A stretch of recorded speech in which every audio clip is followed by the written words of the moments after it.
ക്ലാസ്സിലെ സോഷ്യൽ സയൻസിലെ മൂന്നാമത്തെ യൂണിറ്റായ ചെറുത്തുനിൽപ്പുകളും ഒന്നാം സ്വാതന്ത്ര്യ സമരവും resistance and the first war of independence എന്ന പാഠത്തിലെ പ്രവർത്തനങ്ങൾ നമുക്കിന്ന് ചെയ്യാം. 7ാം ക്ലാസ്സിലെ എല്ലാ വിഷയങ്ങളുടെയും വീഡിയോകൾ തുടർന്നും ഈ ചാനലിൽ അപ്ലോഡ് ചെയ്യും. എല്ലാ കൂട്ടുകാരും കാണുമല്ലോ. കൂട്ടുകാരെല്ലാവരും പാഠപുസ്തകം നന്നായി വായിച്ചില്ലേ? ഈ പാഠത്തിൽ നമ്മൾ എന്തൊക്കെയാണ് മനസ്സിലാക്കിയത്? ബ്രിട്ടീഷുകാർ ഇന്ത്യയിൽ നടപ്പാക്കിയ നയങ്ങൾ വിവിധ വിഭാഗത്തിൽപ്പെട്ട ജനങ്ങളെ ദുരിതത്തിലാക്കി. യാതനകൾ നേരിട്ട കർഷകർ, കരകൗശല തൊഴിലാളികൾ, പ്രഭുക്കന്മാർ, ഗോത്രവർഗക്കാർ, രാജാക്കന്മാർ എന്നിവർ ബ്രിട്ടീഷുകാർക്കെതിരെ കലാപങ്ങൾ നടത്തി.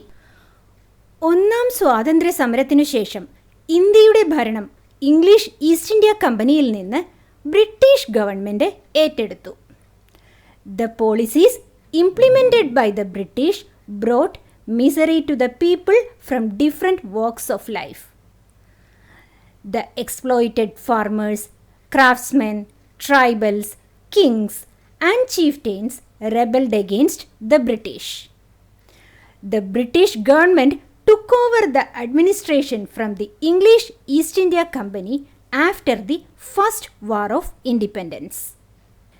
ഇങ്ങനെ പാഠപുസ്തകം വായിച്ചതിൽ നിന്നും ബ്രിട്ടീഷുകാർ ഇന്ത്യയിൽ നടപ്പാക്കിയ സാമ്പത്തിക നയങ്ങൾ ജനജീവിതം ദുരിതപൂർണമാക്കി എന്ന് വ്യക്തമാക്കാനാവുന്നുണ്ടല്ലോ. കർഷകർ, കരകൗശല തൊഴിലാളികൾ, ഗോത്രവർഗക്കാർ, പ്രഭുക്കന്മാർ, രാജാക്കന്മാർ എന്നിവ ബ്രിട്ടീഷുകാർക്കെതിരെ നടത്തിയ കലാപങ്ങളെക്കുറിച്ച് അപഗ്രഥിക്കാനും കഴിയുന്നില്ലേ?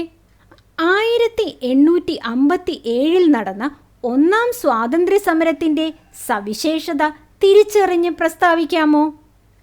ഇന്ത്യയുടെ ഭരണം ഇംഗ്ലീഷ് ഈസ്റ്റ് ഇന്ത്യ കമ്പനിയിൽ നിന്നും ബ്രിട്ടീഷ് ഗവൺമെൻറ് ഏറ്റെടുക്കാനുണ്ടായ സാഹചര്യം വിശദമാക്കാനും കഴിയുന്നുണ്ടല്ലോ.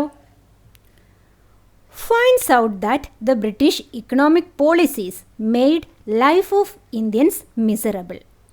Evaluates the rebellions organized by farmers, craftsmen, tribals, kings and chieftains against the British.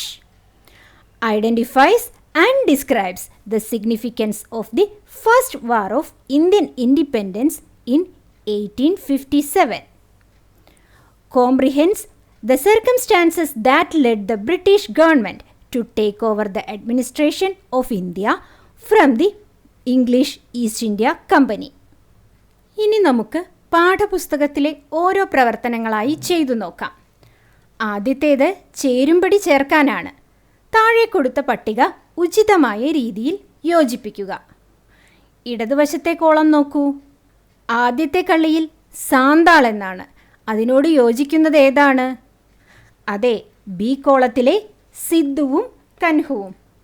Santhal കലാപം പഠിച്ചപ്പോൾ സിദ്ധു, കൻഹു എന്നിവർ പാടിയ നാടോടി ഗാനം കൂട്ടുകാർ വായിച്ചല്ലോ. രണ്ടാമത്തെ കള്ളിയിൽ ഏതാണ്? ബഹദൂർ ഷാ രണ്ടാമൻ. അതുമായി യോജിക്കുന്നത് ഏതാണ്? അതെ, ഡൽഹി. ബ്രിട്ടീഷ് ഈസ്റ്റ് ഇന്ത്യ കമ്പനിക്കെതിരെ കലാപം ആരംഭിച്ചപ്പോൾ കലാപത്തിനിറങ്ങിയ സൈനികർ ഡൽഹിയിലെത്തി അവസാന മുഗൾ ഭരണാധികാരിയായ ബഹദൂർ ഷാ രണ്ടാമനെ ഇന്ത്യയുടെ ചക്രവർത്തിയായി പ്രഖ്യാപിച്ചു. ഓർക്കുന്നില്ലേ? മൂന്നാമത്തെ കള്ളിയിൽ പഴശ്ശിരാജയാണ്. അതിനോട് യോജിക്കുന്നത് ഏതാണ്? എല്ലാവർക്കും അറിയാം, തലയ്ക്കൽ ചന്തു. ബ്രിട്ടീഷുകാർക്കെതിരെയുള്ള യുദ്ധത്തിൽ പഴശ്ശിരാജയെ സഹായിച്ചത് തലയ്ക്കൽ ചന്തുവാണ്. നാലാമത്തെ കള്ളിയിലുള്ളത് നാനാ സാഹിബാണ്. അതുമായി യോജിക്കുന്നത് ഏതാണ്? അതെ, കാൺപൂർ. ബ്രിട്ടീഷുകാർക്കെതിരെ നാനാ സാഹിബ് യുദ്ധം നയിച്ചത് കാൺപൂരിലാണ്. ബ്രിട്ടീഷ് ഇന്ത്യയിൽ നടപ്പിലാക്കിയ വിവിധ നികുതി സമ്പ്രദായങ്ങൾ മൂലം കർഷകർ നേരിട്ട ബുദ്ധിമുട്ടുകൾ എന്തെല്ലാമാണെന്ന് വ്യക്തമാക്കുക. What were the hardships faced by the farmers due to the tax reforms of the British? കർഷകർക്കുമേൽ അമിതമായ നികുതി ഭാരം അടിച്ചേൽപ്പിച്ചു. വരൾച്ചയോ വെള്ളപ്പൊക്കമോ മൂലം കൃഷി നശിച്ചാലും നികുതി ഇളവുകൾ നൽകിയിരുന്നില്ല. നികുതി പിരിച്ചെടുക്കാൻ ഇടനിലക്കാരെ, ജമീന്ദാർമാരെ ചുമതലപ്പെടുത്തി. നികുതി പണമായി തന്നെ നൽകണമെന്നുള്ള വ്യവസ്ഥ കൊണ്ടുവന്നു. പണത്തിനായി കർഷകർ പണം പലിശയ്ക്ക് കൊടുക്കുന്നവരെ അഥവാ സാഹുക്കാർ ആശ്രയിക്കേണ്ടി വന്നു. Levied heavy taxes on farmers. No tax concessions were sanctioned even when drought and flood destroyed the agriculture. Middlemen or zamindars were assigned to the duty of collecting tax. Imposed the condition that the tax was to be paid in the form of cash.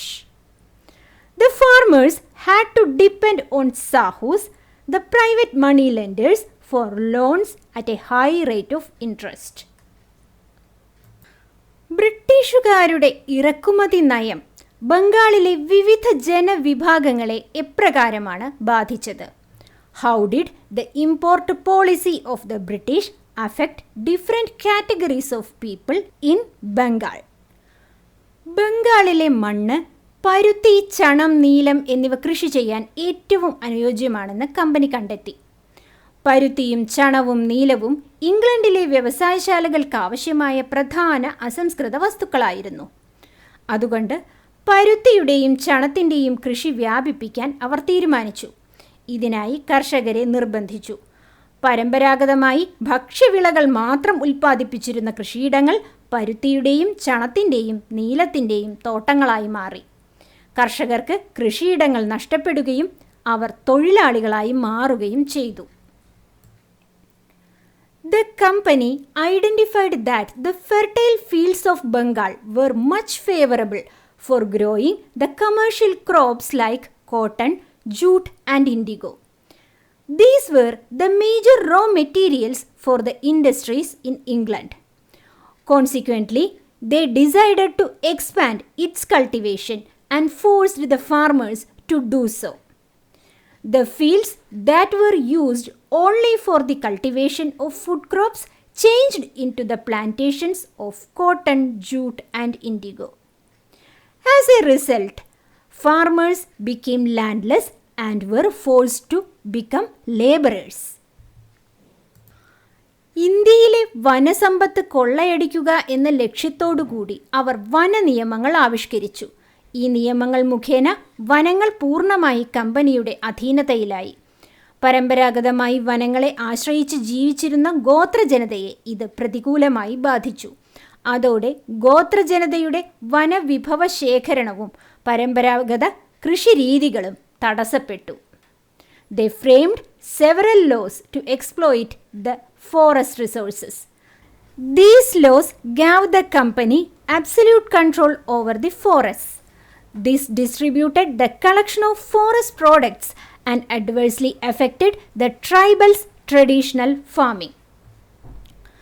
അക്കാലത്ത് ഇന്ത്യയിൽ നിലനിന്നിരുന്ന കൈത്തറി മേഖല തകർച്ചയെ നേരിട്ടു.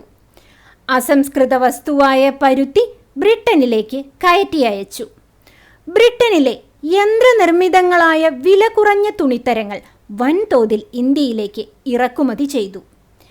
Indian നിർമ്മിത തുണിത്തരങ്ങൾക്ക് ഉയർന്ന നികുതി ചുമത്തി. The handloom industry in India declined then.